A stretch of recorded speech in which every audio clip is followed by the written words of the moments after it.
বিসমিল্লাহির রহমানির রহিম।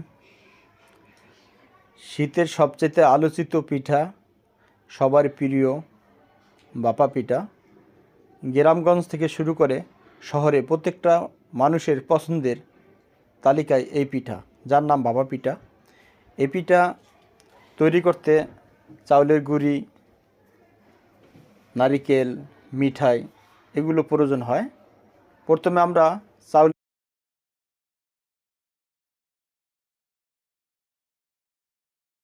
দিয়ে আমরা এই চাউলের গুঁড়ির মাধ্যমে এই পিঠাটা তৈরি করি এবং শীতে এই পিঠাটা অত্যন্ত মানুষের পছন্দের একটি পিঠা এবং এটা এমন কোনো লোক নাই যে এই পিঠাটা পছন্দ করে না।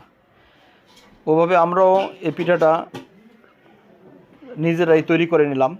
আগে আমরা ছোট ছোট পিঠা বানাতাম, যাতে বানাতে অনেক সময় লাগতো।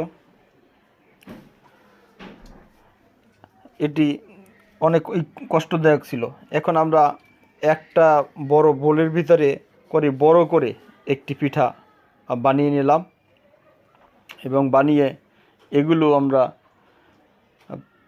পাতিলে ভাপের পানি দিয়ে ভাপ দিয়ে এটাকে সুন্দর করে তৈরি করে নিলাম। কিছুক্ষণ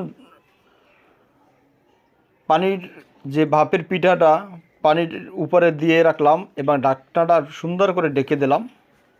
ঢেকে কিছুক্ষণ পরে হালকাভাবে উঠালাম।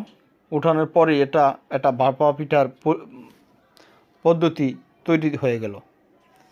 তো ভাপা পিঠা আমারও পছন্দনীয়, আমার ফ্যামিলির সবার পছন্দনীয়। তা আমরা ভাপা পিঠা বাইরে থেকে আমরা কিনে খাই না, কারণ বাইরে থেকে মানুষ কে কোনভাবে বানায় রুচিতে আসে না। তার জন্য নিজেরাই তৈরি করে সবসময় সব কিছুই তৈরি করে খাই। পারলে আপনারাও খাবেন। আলহামদুলিল্লাহ, ভালো থাকেন। আসসালামু আলাইকুম।